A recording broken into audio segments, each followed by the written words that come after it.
bonjour, bonjour. Donc voilà, ça va être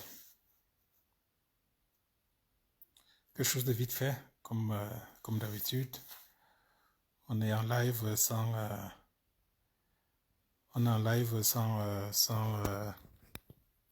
avoir prévenu le monde.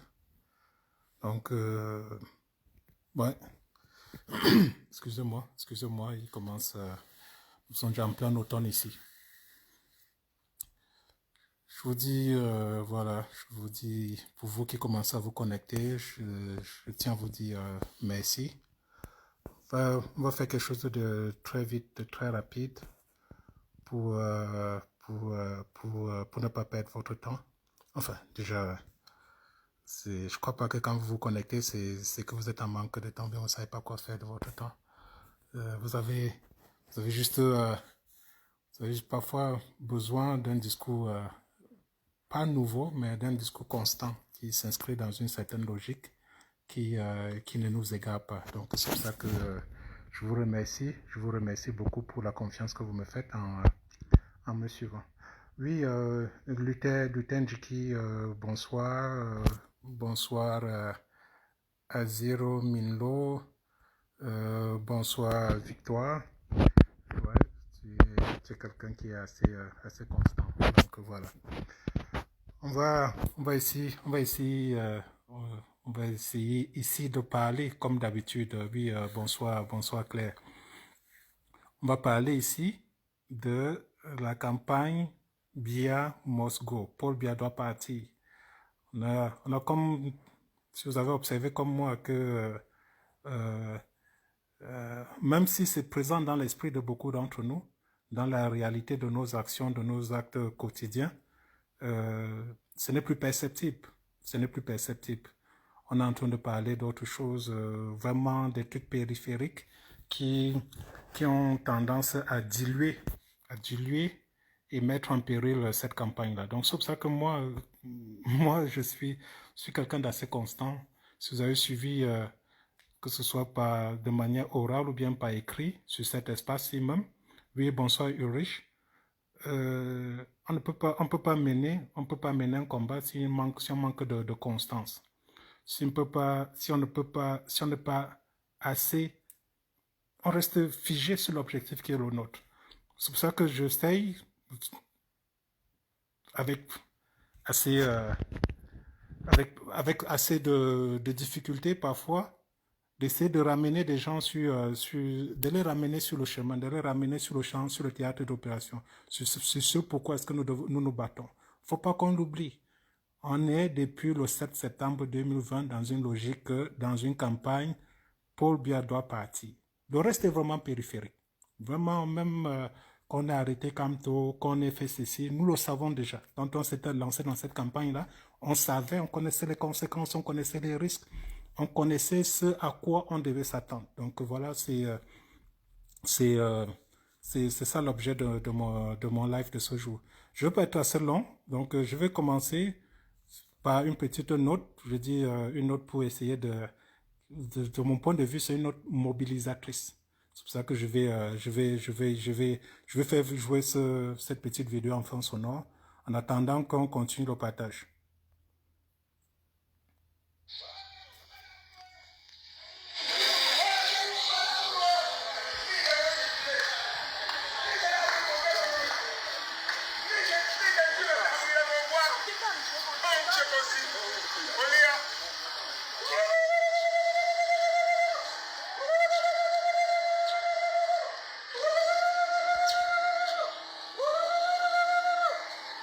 Oui, voilà. Voilà, c'est ça.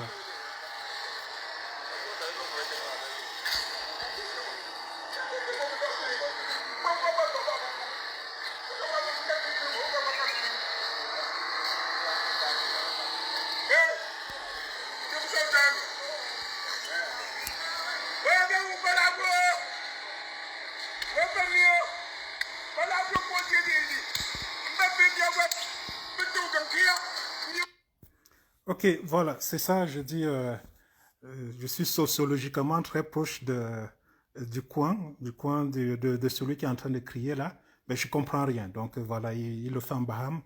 Bon, moi, c'est plus de mon jumba. Donc, vous avez vu, quand on dit d'éviter de poser les mêmes actes chaque fois en espérant d'obtenir quelque chose, un résultat différent, les cris, les lamentations que j'ai partagées avec vous là, vous montrent que justement, nous sommes dans le droit chemin. Nous sommes dans le droit chemin. On fait quelque chose de nouveau parce qu'on va obtenir des résultats qui soient différents. Les cris, les pleurs ont toujours été de notre camp.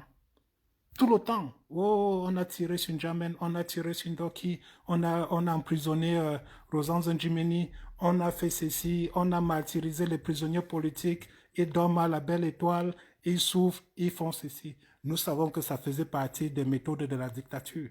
Nous avons eu l'habitude de pleurer, de pleurer. Maintenant, quand on entend quelqu'un du camp d'en face pleurer, ça dit que nous faisons du bon boulot. Nous sommes sur le bon chemin. La campagne Paul Biya must go, Paul Biya doit partir et utilise des outils nouveaux pour pouvoir atteindre ses objectifs. Il ne faut pas qu'on soit toujours là en se disant que en se faisant passer pour des martyrs d'une certaine dictature, on va la faire tomber. Il y en a qui trouvent que, bon voilà, c'est peut-être en signant des pétitions que Paul Biya va partir, c'est en chantant, c'est aller dans les plateaux télé, dire comment est-ce qu'il est mauvais, que ça va l'émouvoir, il va partir, c'est en présentant ses actes aussi odieux et criminels les uns que les autres, que ça va l'émouvoir et il va partir. Non, essayons quelque chose de nouveau. Donc voilà, je tire un coup de chapeau particulier à ceux qui ont pris l'initiative de faire ce qui s'est passé à Baham.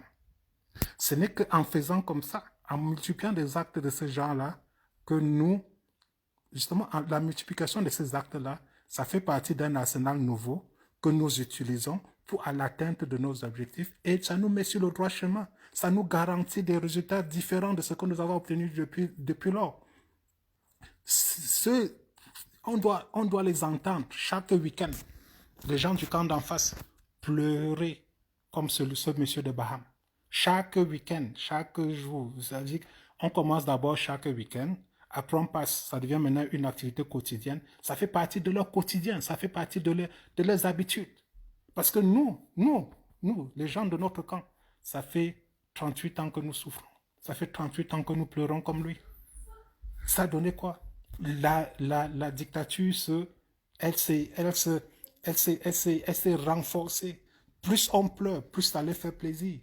Plus on leur montre les conséquences de leurs actes, parce que ce ne sont pas des actes qui sont le fruit d'un hasard. Ils l'ont pensé, l'ont voulu ainsi. Ils ont pensé, ils ont voulu que nous pleurons. Quand nous pleurons, ça les fait plaisir. Ils en jouissent. Ils en jouissent. Donc, moi, j'étais dans la même posture depuis le milieu de cette semaine-ci, quand j'ai vu ce monsieur de Baham. J'ai dit, enfin, ceux des nôtres comprennent que on ne peut pas utiliser les mêmes méthodes chaque fois, on ne peut pas répéter les mêmes erreurs chaque fois en espérant obtenir des résultats différents. Donc, laissons tous les débats périphériques là. Oui, quand il est en résidence surveillée, ça fait partie des conséquences de la lutte. Si on me dit aujourd'hui que Kamtolu est surpris d'être en résidence surveillée, j'aurais un peu de la peine, j'aurais même de la peine pour lui, pour dire que il n'est pas aussi naïf que ça, pour savoir face à une dictature, on ne peut que s'attendre à ce genre de résultats. À ce genre de résultats. Donc, même quand on est au quartier, pour tous ceux qui disent qu'ils veulent le changement dans la paix, il faut ceci. Si on a en face de nous un bandit, quelqu'un qui nous traumatise au quartier, il nous traumatise, il visite nos familles, il visite nos maisons chaque jour, il martyrise nos familles, il viole nos filles, il vole le fruit de nos labeurs tous les jours. Ce n'est pas par la prière qu'on mettra fin à ces agissements. Ce n'est pas par la paix. Par là, il y en a qui brandissent parfois l'arbre de la paix. Ce n'est pas en priant pour ce brigand-là qui va changer. C'est sa nature. Il a été conçu, il a été mis en place pour nous faire mal. Donc quand il nous voit souffrir, il est tellement heureux. Il se dit qu'il fait du bon boulot. Plus nous souffrons, plus il est heureux. Donc, pour pouvoir éviter, même parce que nous aimons la paix, pour pouvoir ramener cette paix-là, il faut qu'on s'organise pour neutraliser ce brigand. On doit s'organiser pour neutraliser le brigand. Si il y en a, je dis, je ne sais pas que la prière n'est pas bonne. On ne sait jamais. Le Saint-Esprit chacun peut être visité n'importe quand, on ne le sait pas. On ne le sait pas. Mais l'attitude, c'est qu'en se disant que par la prière seule, on va neutraliser ce bandit. Non, on fait fausse route. Il doit y avoir plusieurs stratégies qui concourent à l'atteinte du même objectif. Les objectifs, une des stratégies là doit inclure la possibilité d'utiliser les mêmes moyens que ce bandit pour pouvoir le neutraliser. Ce n'est que comme ça là que on peut arriver à obtenir des résultats différents. Ce n'est que comme ça. Donc oui, c'est bien. Je suis content que nous soyons en face là, nous soyons en face de ce côté-là. Donc, et c'est pour pouvoir s'organiser, pour neutraliser ce bandit. On ne peut pas s'asseoir sur la place publique, sur la place du marché, où on sait que ce bandit est suffisant, que ce bandit maîtrise, pour pouvoir dire qu'on s'organise pour pouvoir le neutraliser. Non, on fait fausse route. C'est maison par maison, quartier par quartier. On s'organise, on se parle de manière privée, pas sur la place publique. Et maintenant, une fois qu'on s'est suffisamment entendu en privé, on commence à agir publiquement.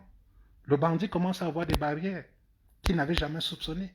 Il commence à avoir des gens qui ont des dispositifs de sécurité qu'il n'avait jamais imaginés. Il commence à voir que la riposte se met en place. Mais on n'a pas besoin de lui montrer que nous sommes en train de préparer une riposte contre lui. Dans la phase préparatoire, ça passe par une phase, excusez-moi un peu la tautologie, ça passe d'abord par la discrétion. Ça passe par une phase de confidentialité. Ça passe par une phase de reconnaissance. Ça passe par une phase d'appréciation des moyens ennemis et des moyens amis. On connaît les méthodes, on connaît les moyens du bandit, mais nous on apprécie aussi nos moyens. On ne le fait pas sur la place publique. Donc, tous ceux qui viennent ici, là, que je vois, qui disent que oh, on est en train de faire une campagne de collecte de fonds parce qu'on va aller chasser, parce qu'on va aller équilibrer la terre au Cameroun, je veux dire qu'ils nous mettent en difficulté. Ils brouillent le travail préparatoire qui peut être en train d'être fait. Parce que maintenant, les gens sont divisés, les gens sont partagés. On ne sait pas qu'est-ce qui est vrai, qu'est-ce qui est faux. Qu'est-ce qu'il dit? Paul Biya aussi s'est levé là. Parce que nous sommes à l'ère de Facebook, chacun peut prendre n'importe quel profil et met. Il dit qu'il s'appelle Patrice Gassam, il lance, il dit que voilà, suivez-moi à tel endroit parce que je veux faire ceci. Est-ce que c'est comme ça? Non. L'organisation, c'est quelque chose d'abord de privé avant de... Ça commence toujours et toujours par une phase privée. Okay? On se parle, on prend le téléphone, on discute. On connaît, c'est le réseau. Je connais, quand je prends mon téléphone, je sais que je suis en train d'appeler X. X, c'est qu'il est en train de parler à Y. On s'entend. Après, on dit maintenant à X, on s'entend pour maintenant joindre Z dans notre discussion. Et c'est comme ça que le réseau évolue. C'est comme ça qu'on le fait en privé. Et les gens voient les résultats sur la place publique. Ceux qui ont préparé ce qui s'est passé à Baham, ils ne se sont pas mis sur Facebook pour dire que voilà, ils vont aller quelque chose à Baham. Ils ne se sont pas mis sur Facebook. Jusqu'à l'heure où nous parlons, personne ne sait qui l'a fait. Donc, ceux qui vont aller réclamer cela sur la place publique, ce sont à la limite, c'est des gens qui ne savent pas ce qu'ils font. Au pire des cas, ils travaillent pour Paul Biya. Ce sont des pièges qui sont en train de mettre sur pied pour vous absorber et vous livrer au système. C'est tout. Une fois que, quand on est encore dans cette phase critique, où une espèce d'organisation embryonnaire en train de se mettre sur pied au pays, on ne clame pas des choses sur la place publique. On ne clame pas haut et fort que nous sommes forts. Ça ne se fait pas. Ça ne se fait pas. Donc, je veux juste dire à ceux qui me suivent là, que méfiez-vous des charlatans. Méfiez-vous des gens qui viendront vous dire qu'ils sont capables, que c'est eux qui ont fait ceci, que c'est eux qui font ça. Méfiez-vous d'eux. Méfiez-vous d'eux. Méfiez-vous d'eux. Une campagne publique sur une caisse qu'on va créer sur la place publique pour dire que oui, on va aller aider les réfugiés. Ça se fait sur la place publique. Parce que n'importe qui peut le faire. C'est même ce qui, c'est même ce qu'il faut faire. Mais quand on dit qu'on va équilibrer la terre, on va aller ouvrir une caisse sur la place publique pour dire que Paul Biya va venir contribuer. Il va vous dire ne faites pas. Vous allez dire que sur quelle base vous allez dire que vous ne voulez pas. Vous n'avez pas fait ce qu'il vous demande de faire. Puisqu'il est venu contribuer publiquement aussi. Les éléments de Paul Biya vont venir là-dedans. J'ai dit, oubliez tout cela. J'ai dit qu'oubliez, oubliez. Ceux qui font des choses sur la place publique, ça reste quelque chose essentiellement folklorique. Ils ne nous aident pas. Ils brouillent notre discours. Au lancement de cette campagne-ci, le message était suffisamment clair. Quand je parle le message était suffisamment clair, c'est le discours que j'ai toujours tenu ici. Je dis aux gens de Paul Biya que nous entrons dans une phase, dans une campagne. La campagne, c'est Paul Biya doit partir. On ne va s'arrêter que quand on aura atteint cet objectif. Mais en cours de cette campagne-là, nous leur laissons la latitude des moyens utilisés. S'ils veulent la violence, nous allons venir avec la violence. S'ils veulent qu'on utilise ça, que notre campagne aboutisse du fait par des méthodes dites pacifiques, nous allons y arriver pacifiquement. En un mot, je l'ai dit, je me répète encore ici. Ils viennent vers nous en amis, nous les accueillons en amis. Ils viennent vers nous en adversaires, nous les accueillons en adversaires. Ils viennent en ennemis, nous les accueillons en ennemis. Nous les accueillons en ennemis. Le monsieur de Baham qui est parti livrer les marcheurs, il s'est clairement présenté à tout le monde comme étant un ennemi. Donc, si aujourd'hui, il reçoit ce choc en retour, c'est bien fait pour lui. Et je dis encore une fois de plus, merci et bravo à tous ceux qui ont travaillé pour que Baham se produise. Ce n'est que comme ça là, que nous pouvons petit à petit, pas à pas, mais de manière méthodique et déterminée, arriver à obtenir des choses. Ce n'est que comme ça. Ce n'est pas en proclamant Urbi et Orbi qu'on est fort, qu'on est ceci, que voilà, maintenant c'est l'équilibre de la terreur, qu'il va effectivement avoir l'équilibre de la terreur. Ce n'est pas ça. On laisse les gens de camp d'en face, ils continuent à se conforter que voilà, de leur toute superpuissance, ils continuent à se conforter que voilà, nous bavardons comme d'habitude, mais on voit des actions. On voit des gens pleurer. On voit des gens qu'on n'avait jamais soupçonné pleurer, être en pleurs. Cela nous conforte que les moyens que nous utilisons sont les bons. Parce que depuis que nous marchons, depuis que nous proclamons que nous voulons des trucs pacifiques, depuis que nous courons sur des plateaux de télé, en plateau en télé, pour expliquer comment ils sont méchants, est-ce qu'on les a déjà vus pleurer un jour? Mais jamais de la vie. Mais jamais de la vie. Ils continuent à nous narguer. Ils continuent à nous narguer. Donc, essayons quelque chose de nouveau. Et on va obtenir des résultats vraiment différents. On va obtenir des résultats qui sont exactement ce que nous escomptons. Et ce n'est que comme ça que Paul Biya pourrait partir. Ce n'est que comme ça que Paul Biya pourrait partir. Si Paul Biya ne va jamais partir parce que nous prions, parce qu'on peut sous l'effet de la prière. Je ne suis pas en train de dire à ceux qui prient pour que Paul Biya parte de cette prière, mais il ne faut pas qu'ils nous imposent ça comme une méthode d'action. Non. Paul Biya ne doit partir que ceux qui sont faits pour faire la prière vont prier de manière sincère pour qu'ils partent. Ceux qui sont avocats, spécialistes des affaires judiciaires vont mettre des actions juridiques de manière sincère sur pied pour que Paul Biya parte. Ceux qui sont spécialistes du monde des finances vont mettre tout en œuvre pour mettre en difficulté, excusez-moi une fois de plus de la tautologie, pour mettre en difficulté le système financier dont il dispose. Et ce n'est que comme ça que Paul Biya pourrait partir. On pourrait répéter cet exemple-là à l'infini dans chaque corps de métier. Ceux qui sont comme moi, qui ont appris un peu à manipuler les armes, on doit aussi les interdire d'utiliser leurs propres moyens. Mais ils doivent y aller de manière sincère et déterminée. On n'est pas là pour faire... la phase du spectacle, on l'a traversée. Donc, chacun à son niveau, chacun selon ses compétences, chacun selon ses aptitudes, dans le couloir qui s'est déterminé, doit l'investir de manière sincère et déterminée. Et ce n'est que comme ça que Paul Biya va partir. Ceux qui veulent signer les pétitions, s'ils croient que les pétitions, qu'ils aillent signer les pétitions, mais qu'ils ne doivent pas imposer ça au reste du monde comme étant l'unique moyen pour faire partie Paul Biya. Et depuis 38 ans, ce sont toutes ces autres méthodes-là qui ont été éprouvées. Et le résultat de course, ça fait quoi? 38 ans, Paul Biya va bientôt célébrer ses 39 ans au pouvoir. Donc, essayons des choses nouvelles. Organisons-nous. Même l'organisation, c'est quelque chose de nouveau. Nous ne sommes pas suffisamment organisés. Nous sommes suffisamment fragiles d'un point de vue, je vais parler ici de manière un peu grossière ici, d'un point de vue financier.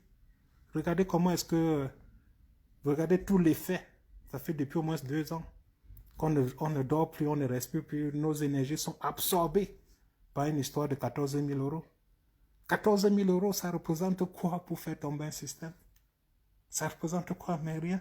Mais vu que c'est 14 000 euros, c'est une somme tellement énorme pour nos combattants que notre énergie est absorbée à voir ce qu'on peut faire de ces 14 000 euros. 14 000 euros, c'est quoi? Ça permet d'obtenir quoi? Mais, du fait de notre concentration sur ces batailles, sur ces guerres inutiles, Paul Biya, il vit tranquillement. Paul Biya vit tranquillement. Paul Biya, il sait, du haut en nous voyant agir, il sait qu'il n'y a aucune menace. Quand ils disent que vous allez faire quoi, ils savent justement qu'on ne peut rien faire. Parce que, avec 14 000 euros, qu'est-ce que vous pouvez faire? Qu'est-ce que vous pouvez faire? Donc, qu'est-ce que vous pouvez faire avec 14 000 euros? Rien du tout. Rien du tout. Absolument rien. Mais c'est devenu l'objet de tous nos fantasmes, 14 000 euros. C'est devenu. Pour pouvoir renverser Paul Biya, pour pouvoir dire que voilà, on est déterminé, on veut mettre les chances de notre côté pour le renverser, ça prend 14 000 euros multiplié par 1000. 14 000 euros par 1000 pour se donner ces moyens-là de le renverser. Donc il faut multiplier les efforts qu'on a mis pour obtenir ces 14 000 euros-là 1000 fois. Il faut les multiplier par 1000. Ce n'est que quand on aura ce montant-là que Paul Biya va dire qu'il a des hommes en face de lui. Il ne va plus nous regarder de haut. Il ne va plus nous mépriser. Il ne va plus torturiser, martyriser nos familles. Il ne va plus aller de manière aussi désinvolte et sûre de sa force, encercler Maurice Kamto. Il ne le fera plus. Mais tant qu'on restera là à réfléchir de ce qu'on va faire de 14 000 euros, mais entre-temps, Paul Biya gouverne. Entre-temps, il y a combien? 500, 600 prisonniers politiques au Cameroun qui sont dans les geôles de Paul Biya. Il en fait ce qu'il veut. Il sait qu'il ne risque absolument rien. Absolument rien. Si depuis septembre, on avait consacré le 10e de nos énergies, non pas à discuter de 14 000 euros, mais à réfléchir comment est-ce qu'on peut faire pour équilibrer cette erreur-là dont les gens parlent, il y aurait eu déjà Baham multiplié par 10. On aurait vu ça à Bafang, on aurait eu à Banganté, on aurait eu à Douala, on aurait eu à Yaoundé, on aurait eu un peu partout, on aurait vu des pleurs qui devaient venir partout. Mais nous sommes concentrés, nous sommes perdus nous sommes perdus dans les limites de nos moyens. C'est une faiblesse que je suis le premier à reconnaître. C'est une faiblesse qui nous nuit, l'absence de moyens financiers. L'audit, ce n'est trahir aucun secret. C'est sur la place publique, tout le monde voit comment est-ce qu'on se rentre dedans à cause de 14 000 euros. Et c'est bien ça, Marie-Jeanne, parce que je dis, l'organisation, s'organiser, c'est déjà quelque chose de nouveau. S'organiser, c'est quelque chose de nouveau. On ne peut obtenir des résultats différents qu'en faisant des choses nouvelles. Et ça fait partie, il faut intégrer ça. On doit s'organiser. On doit se préparer par comité. Chacun dans le domaine qu'il maîtrise, dans ce qu'il sait faire, avec pour objectif commun de faire tomber bien. C'est tout. Si on continue tel que c'est parti, on va attendre 2025. Après 2025, Paul Biya va donner, Chantal Biya va prendre le pouvoir. Elle va faire ses 40 ans aussi. Elle va donner à Ngongo bien son fils. Il va faire 40 ans. On est parti pour l'éternité. On est parti pour l'éternité si on n'est pas organisé. Et demander l'organisation. Vraiment, ce n'est pas sur un forum Facebook que ça se fait. Moi, quand je vois tout ce qui s'est fait sur Facebook, qui est planifié sur Facebook, je regarde ça toujours avec un peu beaucoup de distance et beaucoup de suspicion. Parce que je me dis encore, c'est de l'énergie perdue pour rien. C'est de l'énergie perdue pour rien. Donc voilà, j'ai dit que je ne devais pas être long. Je vais éviter de me répéter aujourd'hui. Paul Biya doit partir. Paul Biya doit partir. La campagne Paul Biya doit partir est en cours, elle est effective et elle a été relancée de manière sublime par les pleurs de ce monsieur-là à Baham. Vraiment, il serait resté digne. Il n'aurait pas accompagné ça des pleurs que ça aurait été un acte aussi banal. C'est ça. Donc voilà, ces pleurs sont venus relancer notre campagne. Paul Biya doit partir. Donc chacun doit travailler à son niveau, à son petit niveau, à faire pleurer les gens du temps d'en face. Faire pleurer, ils doivent pleurer. Ils doivent pleurer. Ils doivent pleurer. Et les faire pleurer, c'est à la portée de tous. Vous avez des voisins qui sont sardinats, et c'est eux qui vous livrent à la police. Vous avez ces policiers qui peuvent venir de manière aussi, vraiment sûre de leur superpuissance. Arrêter des manifestants, les faire chanter des chansons à la gloire de leur Dieu. Tout ça sur un regard moqueur, sur des cris, voilà. Et ils le font parce qu'ils savent qu'ils ne risquent rien. Dès que nous allons commencer à leur montrer qu'ils risquent aussi, que les actes ont des conséquences, ont des risques, il y en aura moins. Il y aura la paix. Il y aura la paix. Aujourd'hui, quand un policier fait quelque chose au Cameroun, le seul risque, si on doit appeler ça un risque, le seul risque auquel il s'expose, c'est une promotion. C'est ça qu'il y a une course effrénée vers la barbarie qui se montrera le plus cruel. C'est celui-là qui sera récompensé. C'est celui-là qui sera promu. Ils le font, je dis, quand on dit qu'il y a manifestation, c'est en ce moment-là que chaque policier, chaque gendarme sort pour aller chercher ses galons. C'est là qu'il joue sa carrière sur cette manifestation-là. Non pas parce que cette manifestation aurait été encadrée, mais c'est une manière pour lui de sortir son esprit, son côté barbare, montrer comment il adhère exactement, il adhère à la logique dirigeante mise en place. Et c'est comme ça qu'il est promu. Donc, quand nous allons commencer à lui montrer qu'au-delà à côté de la promotion espérée, il y a autre chose certaine pour lui, il sera plus modeste. Ils seront plus modestes. Ils iront avec moins d'entrain, moins d'enthousiasme et moins des ailes. Moins des ailes. Et l'eau fait, je dis une fois de plus, ça à la portée de tout le monde. On n'a pas besoin d'armes de guerre pour le faire. On n'a pas besoin de moyens particuliers pour le faire. Tout ce que ça prend, c'est une détermination et c'est un peu de courage de notre part. Ils sont nos voisins. Tous ces mondes-là, ils ont des copines. Ils ont des copines, ce qu'ils appellent au Cameroun les deuxièmes bureaux, bien troisième bureau, qui sont nos voisines. Ils y viennent assez régulièrement. Mais ils viennent, ils ressortent sans conséquence. Sans conséquence. Parce qu'ils nous prennent pour des gens amorphes, ils nous prennent pour des lions édentés. Ils le font sur la base de quoi? De ce qu'ils voient, de la projection de puissance que nous leur montrons.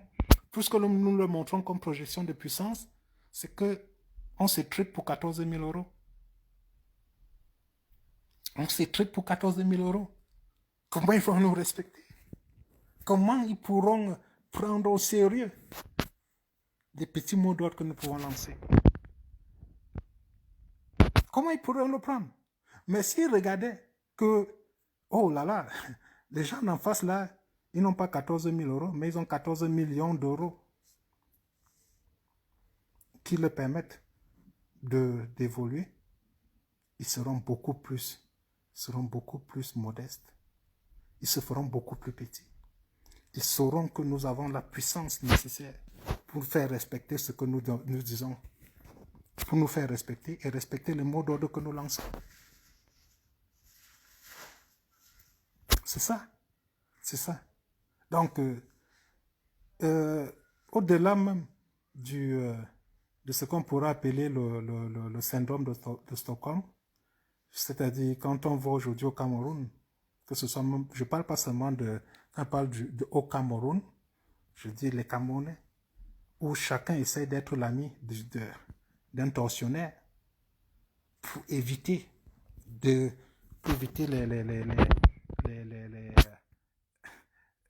victime de cette torture-là.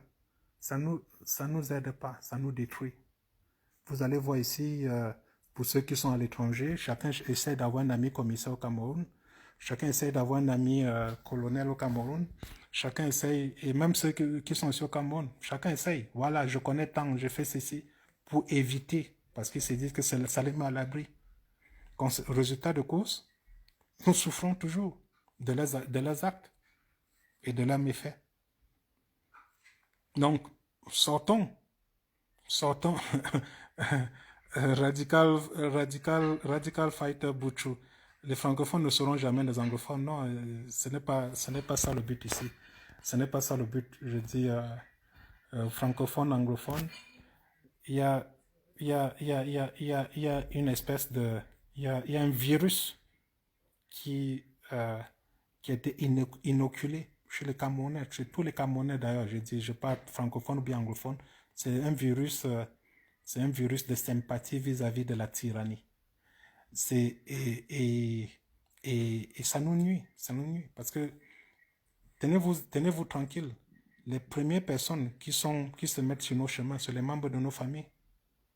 Dès qu'on veut se lever pour dire que Paul Biya must go, oh non, pardon, on veut la paix, on ne veut pas nous les problèmes, on ne veut pas ceci. Et c'est ça qui nuit, c'est ça qui dilue notre engagement, c'est là qui dilue la portée de nos messages. Parce que c'est pas parce qu'ils veulent, mais c'est juste parce qu'ils ne veulent pas de problèmes. Ils se disent que voilà, toi, si tu es déjà là, ça va les attirer des ennuis. Et c'est comme ça partout, que ce soit anglophone ou bien francophone, c'est la réalité. Les gens, tout le monde, personne ne veut des problèmes. Pour ceux qui sont dans la diaspora, oh voilà, il faut qu'ils préparent leur retour au Cameroun, il faut qu'ils aillent construire, il faut qu'ils aillent, voilà, ils ont des affaires qu'ils doivent protéger, il ne faut pas qu'ils apparaissent dans les manifestations, il ne faut même pas qu'ils contribuent parce qu'un jour, Paul Biya saurait qu'ils ont contribué pour une certaine cause. Et ça nous nuit. Bon, bref, je ne suis pas ici là pour faire une certaine autopsie. Que Dieu m'en pardonne. Ok, ok, je dis que Dieu m'en préserve plutôt. Je suis ici juste pour vous dire que nous sommes dans la campagne Paul Biya doit partir, Paul Biya must go, Radical Fighter, anglophone, not anglophone, Paul Biya must go. That's where we are. That's what we want. And that shall come to pass. Okay? Paul Biya doit partir. Toute autre chose, tout ce que nous faisons au quotidien depuis le 7 septembre 2020 ne doit viser que l'atteinte de cet objectif-là. Paul Biya doit partir. Paul Biya doit partir. Donc, laissons tout autre, laissons les problèmes périphériques. Oublions, quand je vous dis il faut de tout pour faire un monde, ceux qui sont déterminés que Paul Biya doit partir, ils mènent la lutte. Il y en a à côté de ça, il y a des gens qui sont sincères dans leur engagement, qui disent que Paul Biya doit partir par la paix. Ceux qui sont en train de s'occuper des prisonniers politiques, ils le font déjà très bien. Ils n'ont pas besoin que tout le monde se rue vers cela. Chacun doit sortir toutes les ressources dont il dispose encore, toutes les forces qui sont à sa disposition pour le départ, pour se battre, pour faire partie Paul Biya du pouvoir au Cameroun. Autrement dit, comme je l'ai déjà dit tantôt, il faut se dire qu'après Paul Biya, ça c'est Chantal Biya. Ça c'est Chantal Biya. Donc voilà, je vous remercie beaucoup pour le temps que vous avez voulu me consacrer. Bravo à tous ceux qui ont rendu l'événement de Baham possible. Et nous appelons vraiment de tous nos voeux que des événements pareils se produisent partout au Cameroun. Partout au Cameroun. Vous avez Ketia Coutez qui a martyrisé des gens à Banganté juste parce que il y a une petite fille, Rosanne Zenjimeni, qui est sortie pour dire que voilà, elle était contre les élections. Elle a fait 2 mois en prison, étant enceinte. Et elle, qu'est-ce que Ketia Coutez risque? Rien du tout. Sinon, si ce n'est pas une promotion, elle va quitter dans le prochain gouvernement de Paul Biya. On va lui donner un portefeuille encore beaucoup plus consistant, à la hauteur de ses méfaits et de ses forfaitures sur le peuple camerounais. Vous avez, on peut aller comme ça, je dis, dans chaque département, il y a des gens pareils. Si vous allez dans, le monsieur qui... bon, bref, le système de Paul Biya, il est entretenu par des gens comme Ketia Coutez. Et des gens comme Ketia Coutez, ils ont des labeurs qui sont tous nos voisins. Ils sont tous là. Les fameux hannetons de l'espérance, comme dirait Aimé Césaire. Ce sont nos voisins. Ils souffrent plus que nous. Mais, parce qu'ils vivent dans cette espérance éternelle-là, que leur Dieu, Ketia Coutez, va assouvir. Ils commencent maintenant à être des délateurs. Ils commencent à être des zélateurs. Ok? Partent d'écrire. Dès qu'on dit qu'on veut marcher, ils partent et disent à Ketia Coutez. Ketia Coutez envoie une escouade de policiers ou bien de gendarmes pour nous neutraliser. Donc, ces personnes-là, ces hannetons de l'espérance qui sont autour de nous, vous pouvez les neutraliser sans effort particulier. Sans effort particulier. Et c'est quand on les aurait neutralisés que nous pourrons maintenant sortir en toute quiétude dans les rues, marcher impunément et on va atteindre nos objectifs. Tant que nous laissons ces gens-là autour de nous constituer, être une menace permanente, nous ne ferons jamais rien parce qu'ils vont continuer à nous neutraliser. Dès qu'on veut sortir de nos portes, de nos maisons pour aller marcher, ils vont nous neutraliser. Ils vont aller nous livrer à la police, ils vont nous livrer à la gendarmerie.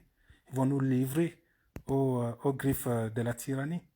Donc, je dis, Ce n'est pas parce qu'on ne peut pas, c'est juste parce qu'on n'a pas encore voulu essayer des choses nouvelles. C'est pour ça que nous en sommes encore là. Donc voilà, c'était mon discours de ce jour. C'était ce que je voulais partager avec vous. Je vous remercie beaucoup pour votre temps. Claire, oui, oui, Thierry, nous appliquerons désormais la loi du talion, œil pour œil, dent pour dent. Il n'y a même pas d'autres issues. Il n'y a pas d'autres issues. Œil pour œil, dent pour dent.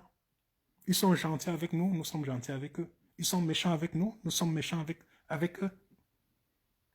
C'est à eux de commencer maintenant aussi à compter notre méchanceté. C'est-à-dire aller dire combien est-ce que nous sommes méchants. C'est à eux que quand ils ouvrent quand Cameroun Tribune publie là, il faut qu'ils disent que voilà, oh, les gens là, ils sont mauvais, ils sont méchants. C'est maintenant ce que nous voulons. Œil pour œil, dent pour dent. Ça, c'est suffisamment clair. Donc voilà, je crois que je n'ai pas oublié. Je n'ai pas oublié quelqu'un ici. Donc voilà, merci beaucoup, cher ami. Je vais profiter un peu des petits rayons de soleil qui se présentent ici chez moi pour faire 2-3 courses. Donc en attendant, nous restons focus, nous restons concentrés sur cet objectif. Paul Biya doit partir. Vraiment, toute autre chose est périphérique. Vraiment périphérique. Quand je dis périphérique, j'y inclus même le fait que Maurice Kamto soit en captivité. C'est périphérique. Maurice Kamto a dit que Paul Biya doit partir. Si nous nous réclamons de lui pour lui faire honneur, pour préserver sa dignité, nous devons de tout faire pour que Paul Biya parte. C'est comme ça que Maurice Kamto, l'homme Maurice Kamto, sera restauré dans sa dignité et dans sa stature d'homme d'État dont il nous a été permis d'apprécier depuis octobre 2018. Si on est en train de se lamenter qu'on a arrêté des prisonniers, nous faisons fausse route. Nous faisons fausse route. Ceux qui ont commencé à dire que, oh, vendredi en noir, non, mais vraiment, soyons sérieux, prenons-nous un peu au sérieux. En portant le noir là, quand tu te lèves vendredi, tu mets le noir, tu dis que Paul Biya va partir parce qu'il t'a vu en noir. Le policier qui te fouette tous les jours là, il va se ramollir parce qu'il t'a vu en noir. Prenons-nous au sérieux. Prenons-nous au sérieux. Porter le noir doit s'accompagner d'autres choses. Si c'est la fin, si porter le noir c'est une finalité, vraiment, ça dit qu'on ne se prend pas au sérieux nous-mêmes, on se moque de nous-mêmes. Aucune dictature n'est jamais tombée parce que les gens portent le noir. Bien même, voilà, parce que c'est ça. Vraiment, je ne suis pas là pour critiquer, même si je l'ai fait. C'est juste pour pouvoir illustrer un certain discours que je veux tenir. Je veux le rendre accessible à tous pour pouvoir, une fois qu'on a vu les limites d'une certaine action, on peut commencer maintenant. Ce n'est qu'en ayant vu les limites de cette action qu'on peut commencer à remettre en cause nos initiatives propres. Vendredi en noir, vraiment, ça c'est bon pour les démocraties.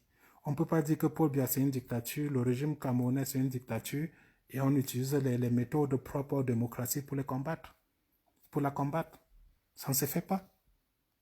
Ça ne se fait pas. Une dictature se combat avec les moyens que la dictature utilise.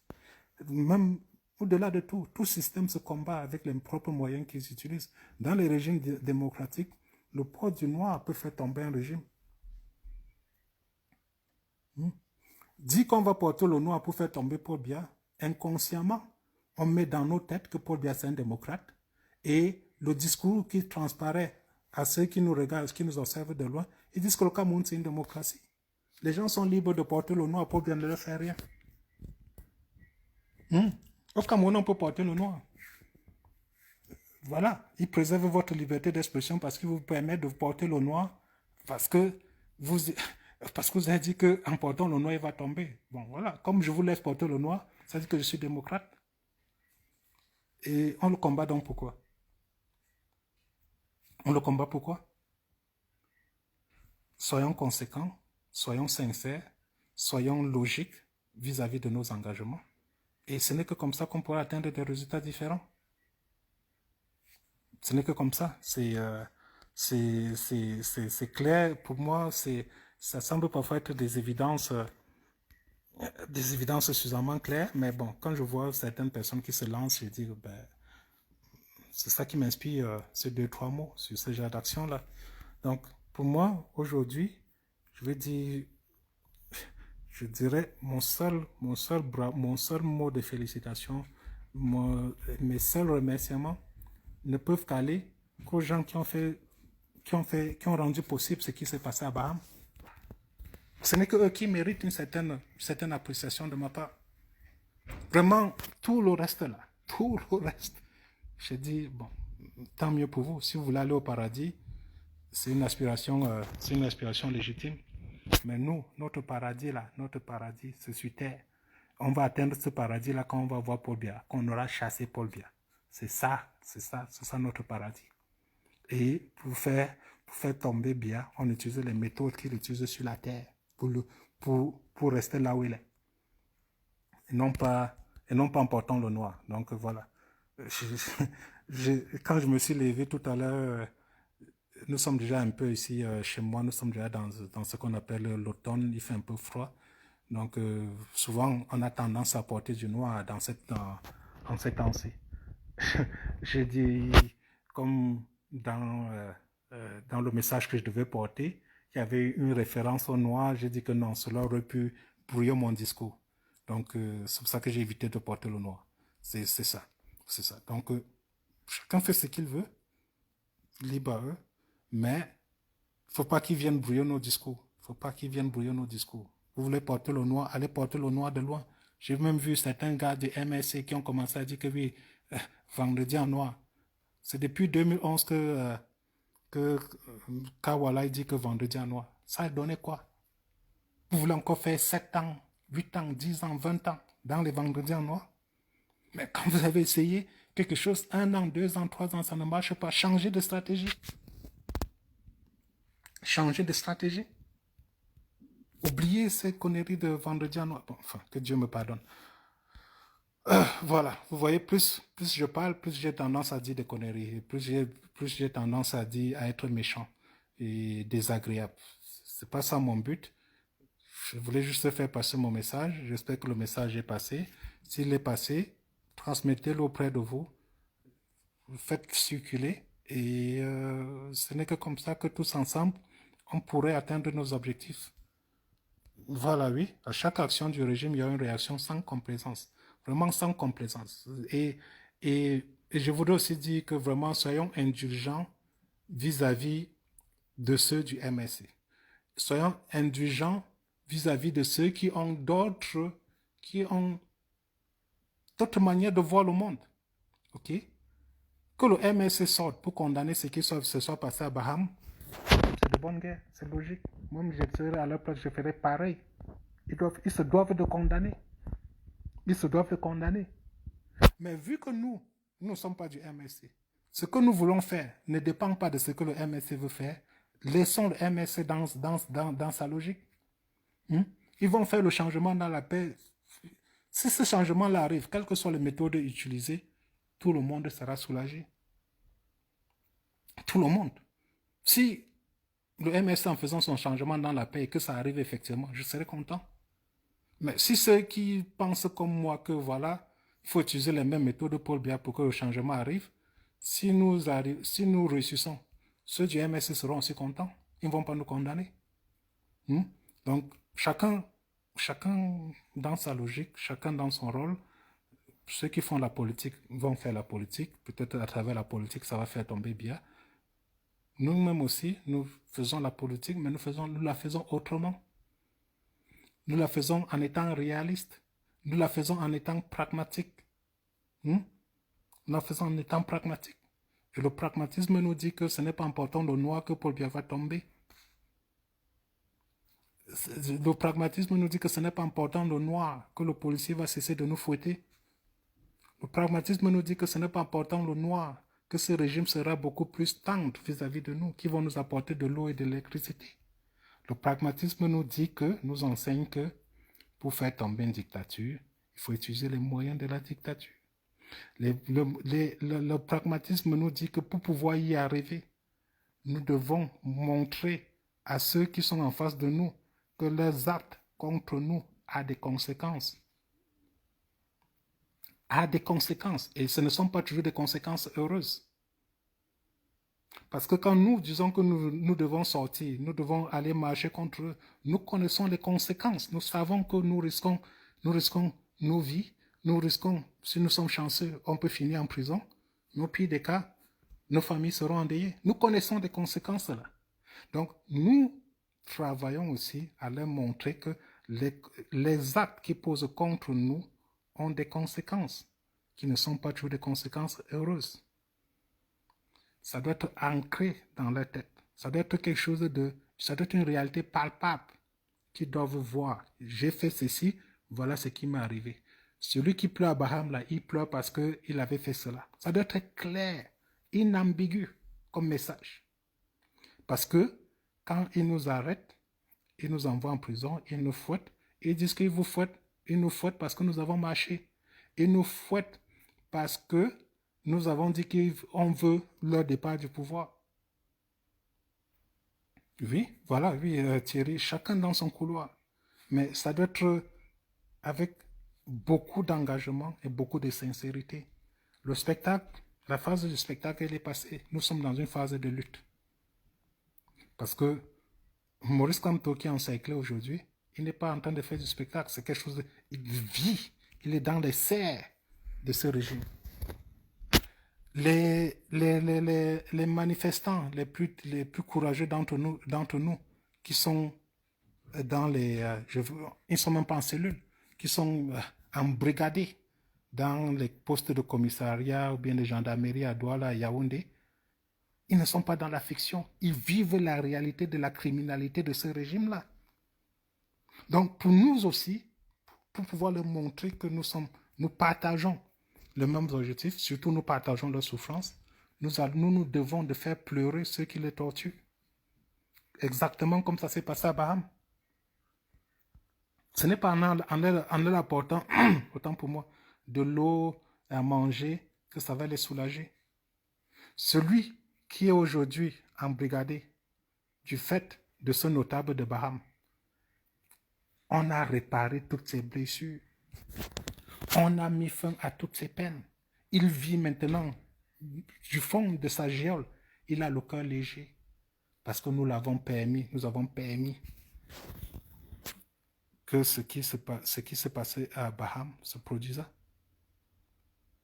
Ce n'est que comme ça. On lui a apporté du pain à manger, de l'eau, l'électricité, tout ce qu'on veut. On sera en train de perpétuer la barbarie. On sera en train de conforter. Ça c'est une prime. Ça c'est une prime à l'imposture. Okay? Ils blessent nos familles, nous blessons leurs familles. Ils endeuillent nos familles, nous endeuillons leurs familles. C'est comme ça. C'est comme ça. Ils doivent savoir qu'il y a des risques. Et les risques doivent être réels, non pas des risques imaginaires ou bien imagés. Ça doit être réel. Il doit rester comme ça. Il dit que, le notable qui a Banganté là, qui est tout le jour derrière Ketchakoutes, doit se dire que, vous avez vu Baham, non? Ça peut aussi arriver ici. Ce n'est plus imaginaire. Nous ne sommes plus dans la science-fiction. Ça peut aussi le toucher. Et ça va le toucher. Ça va le toucher.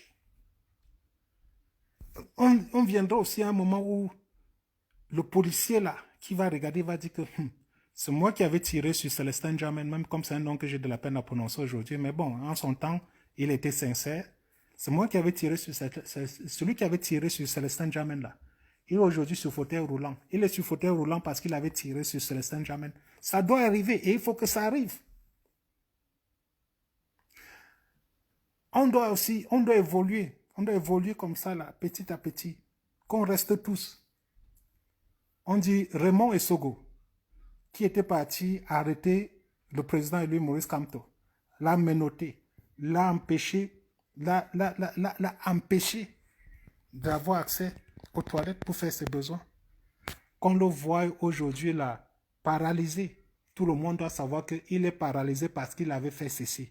On doit pouvoir lier les actes. On doit pouvoir montrer clairement à chacun pourquoi est-ce qu'il vit le sort qui est le sien en ce moment.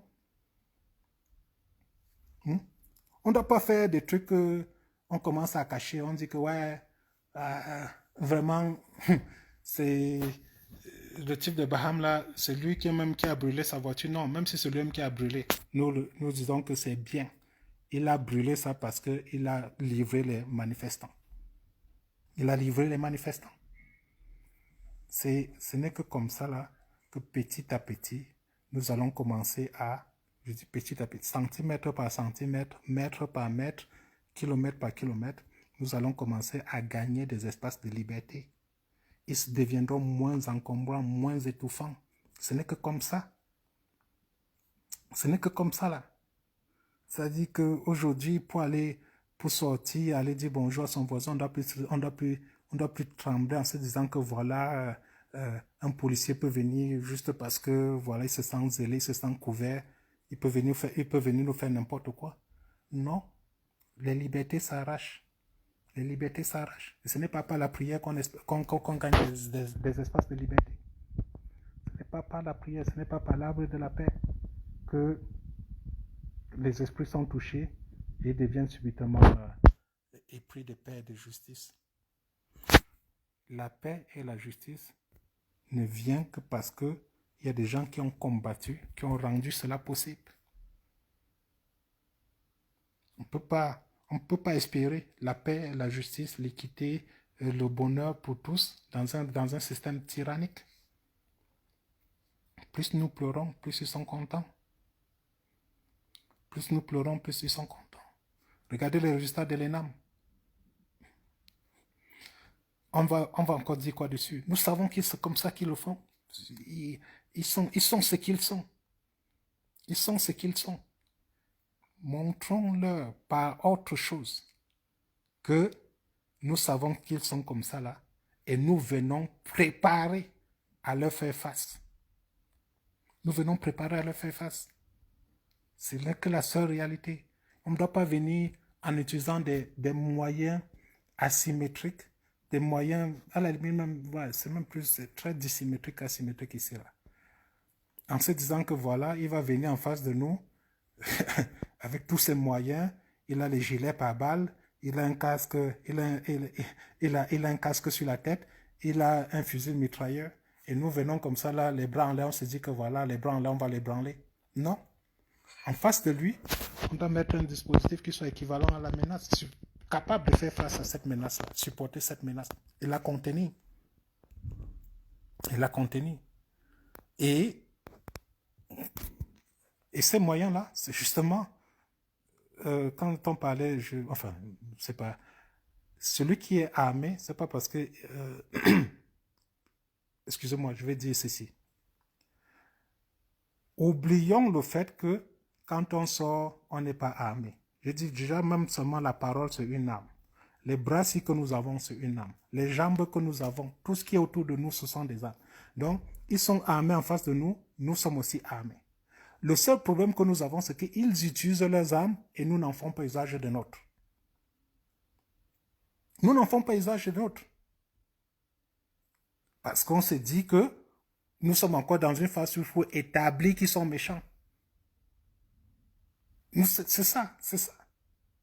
Or, quand on sort, une arme, c'est quoi? Je dis que parce qu'il a un fusil mitraillette, voilà, tu prends les vieux phares qu'ils utilisent au Cameroun, c'est à peu près 25 coups.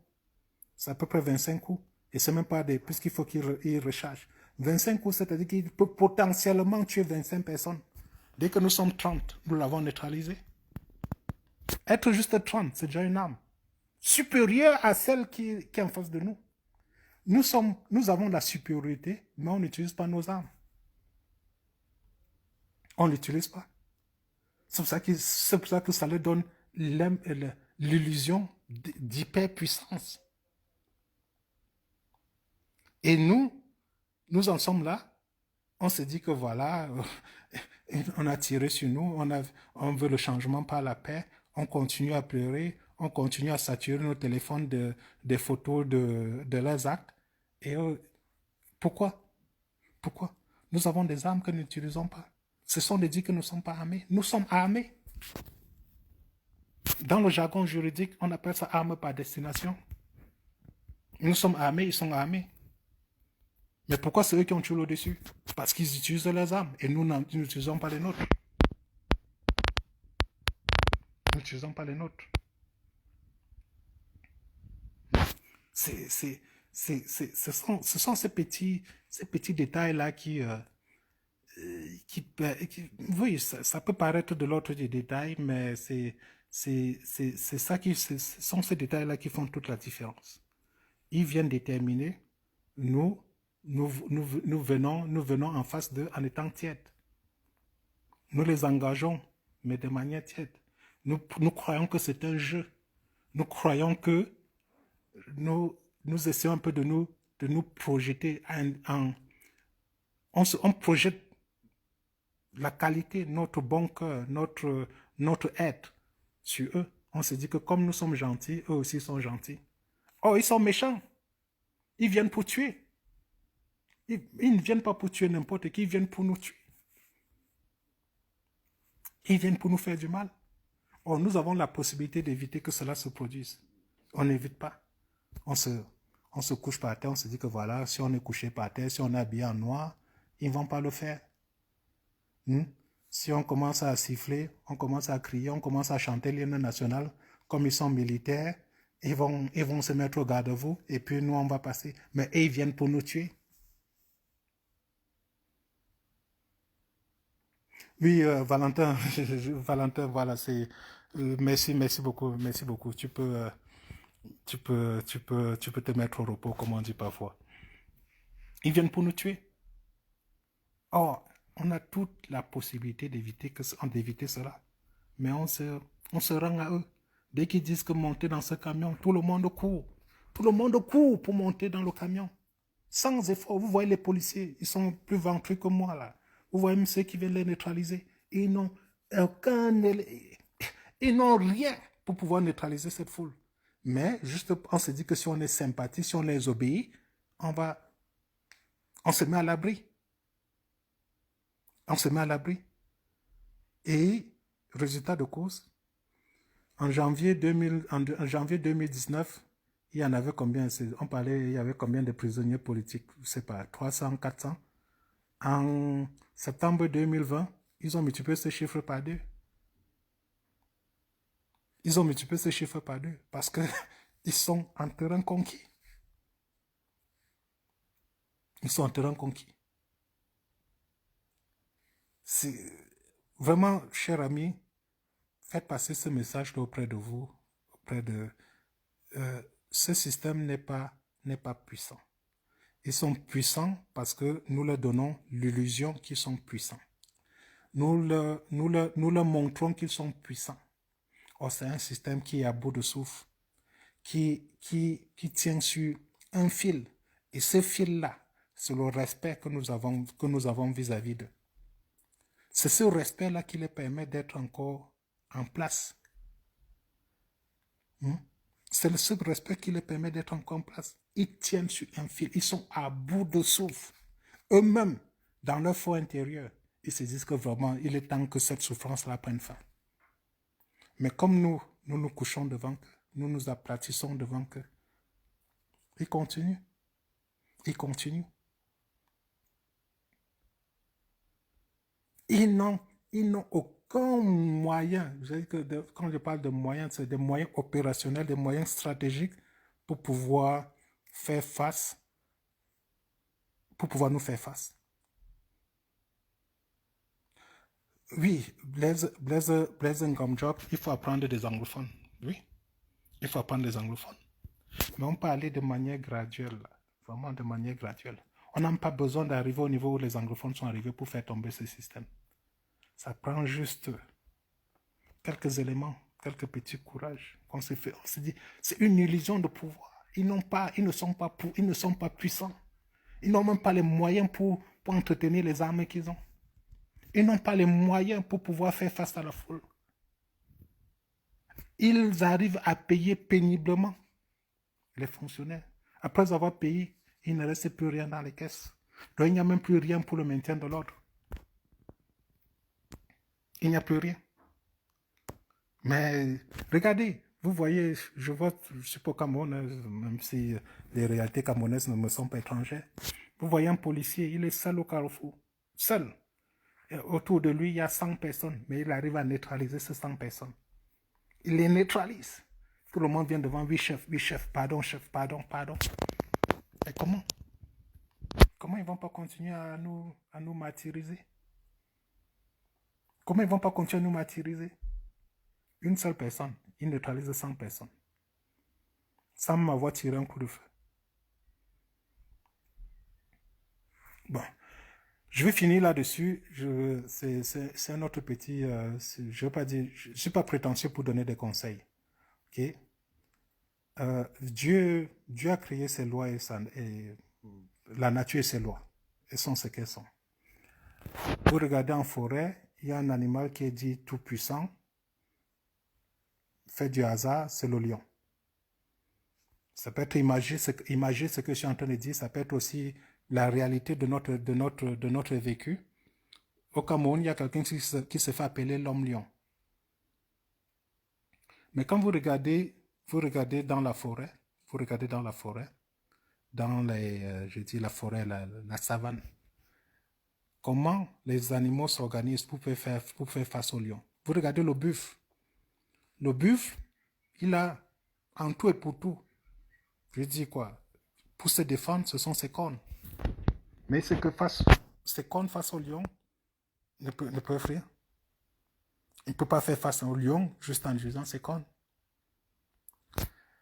Et les lions, pour les attendre, pour les endroits les plus privilégiés de chasse pour les lions, c'est au bord des rivières parce qu'ils savent que le buffle va essayer de venir étancher sa soif. Quand vous avez le buffle, ils savent aussi que voilà, pour aller boire, ça prend des risques. Ils peuvent mourir en essayant d'aller boire de l'eau. Ils peuvent rester dans leur coin et se dire que comme le lion nous attend là-bas auprès de la rivière, on n'y va pas. Qu'est-ce que ça peut avoir comme conséquence? C'est de mourir de manière lente. Depuis 38 ans, nous y sommes. Depuis 38 ans, nous mourons de manière lente. Le buffle peut rester aussi se dire, ok, voilà, si je ne vais pas boire de l'eau, je ne vais pas mourir.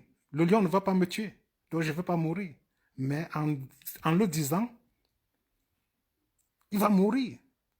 Il va mourir, mais lentement. Mais le buffle, il n'est pas bête. Il n'est pas bête.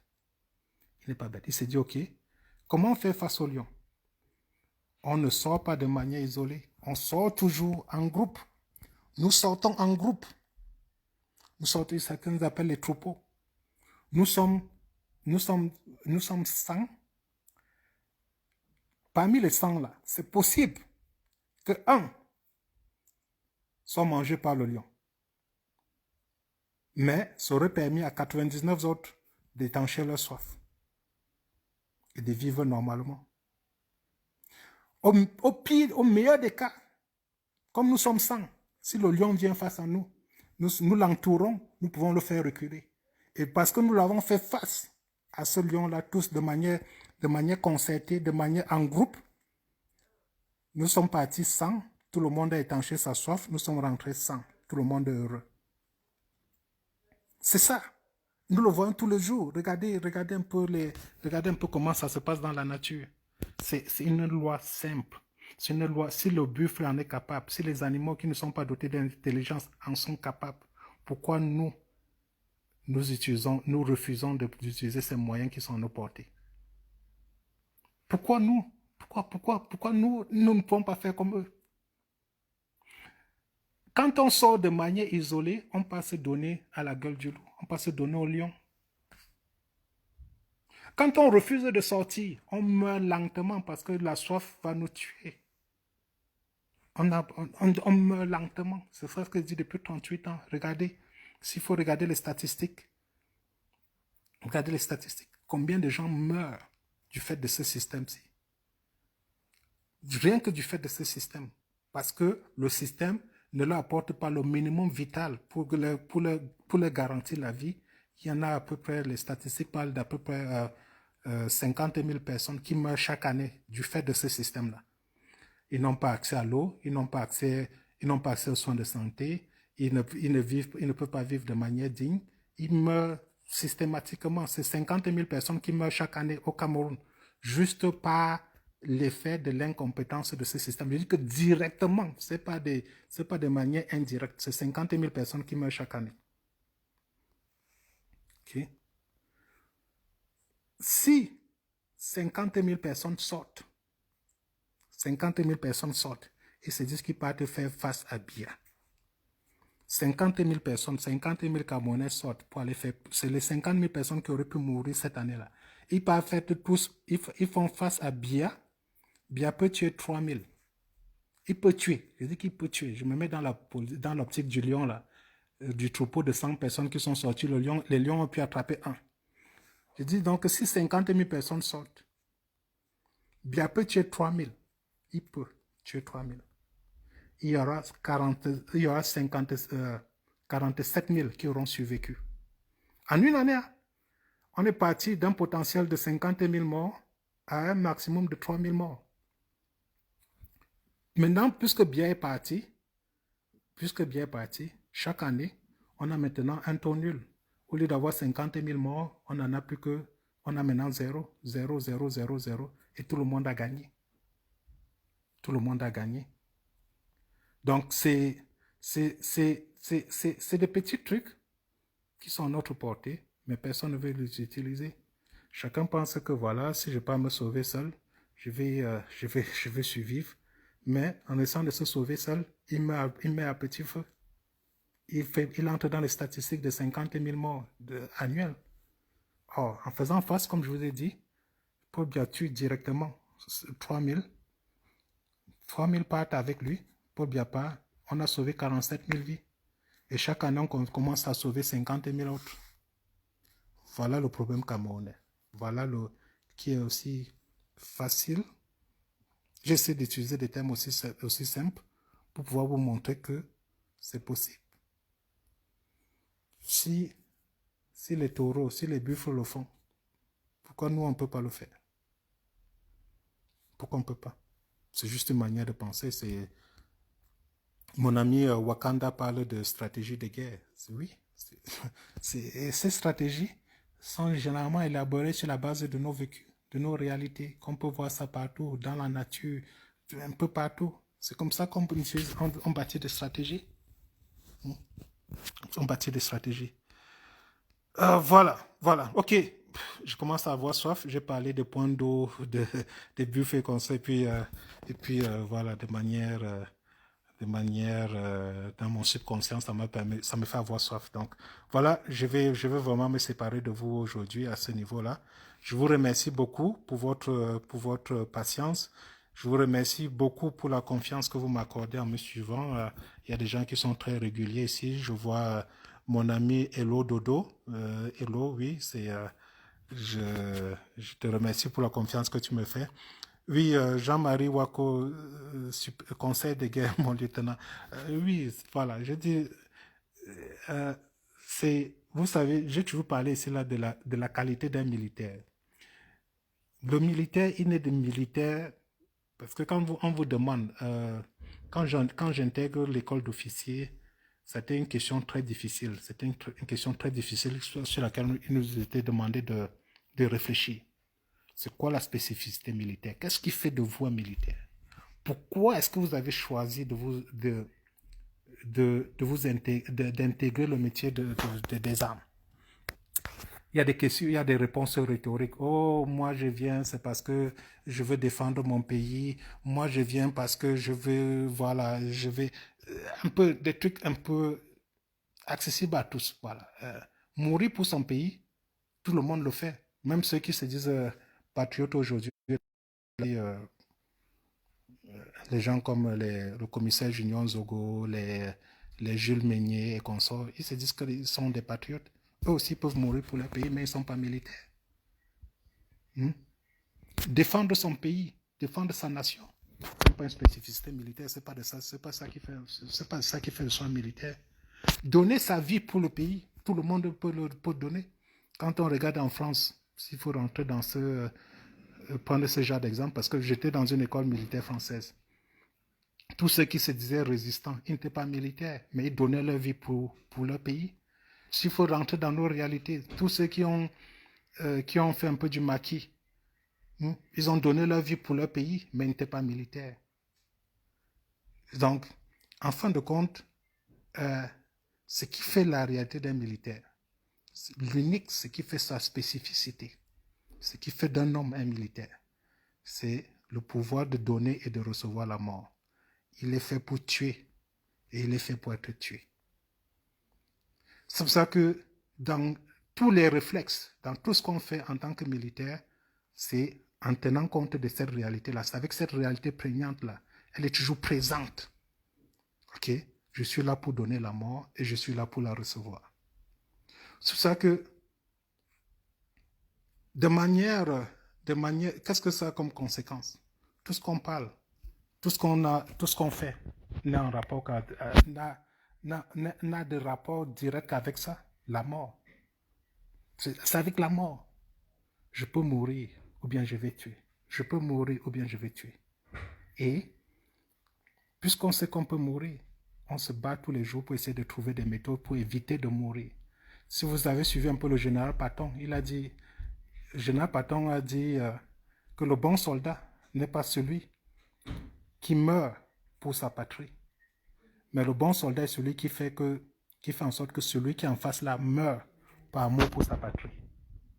Et ça commence donc maintenant aussi à définir des stratégies ou bien des méthodes d'action qui nous permettent d'évoluer, qui nous permettent d'atteindre nos objectifs. C'est pour ça qu'il est peut-être un peu plus aisé pour moi de regarder chaque action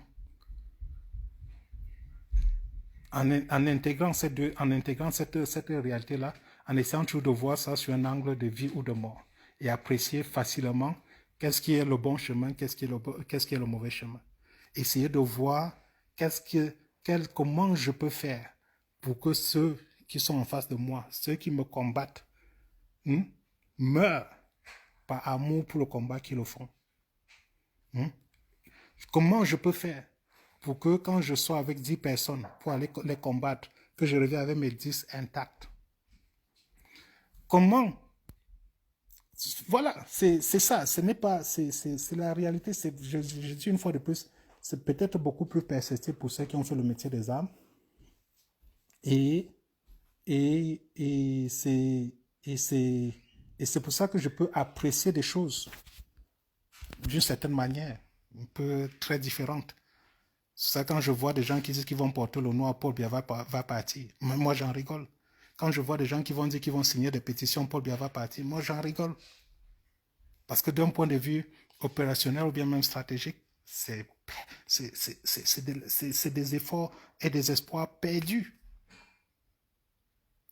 C'est ça. C'est peut-être ça qui fait la différence entre tous beaucoup de nos camarades ici qui se disent combattants, ils sont combattants, mais qui s'égarent parfois sur des chemins tortueux, sinueux et sans issue.